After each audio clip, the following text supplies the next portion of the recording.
আপনাদের পাতে ঝোল ঢালার জন্য যা কিছু করা দরকার সেই কাজগুলোই আপনারা করার চেষ্টা করছেন। এখানে সুস্পষ্টভাবে নারীর যে অধিকার নিশ্চিত করা, সেটাও কিন্তু ওই ইন্টারভিউতেও বেরিয়ে আসেনি। কারণ জামাতের কোনো নারী সেই সংগঠনের প্রধান হতে পারবেন না, এটা অবশ্য আমি খুব সুস্পষ্টভাবে বলেছি। হয়তো সংসদ সদস্য হতে পারবেন, সব কিছু হতে পারবেন, কিন্তু প্রধান পদে যেতে পারবে না।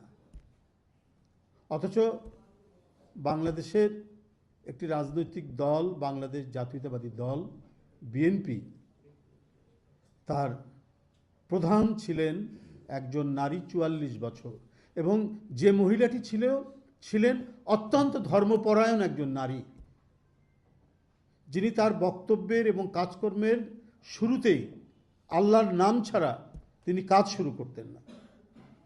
এবং তার নেতৃত্ব আজকে সুবেদিত, সারা বাংলাদেশে সুপ্রতিষ্ঠিত ছিল, অত্যন্ত জনপ্রিয় ছিলেন সেই নেত্রী।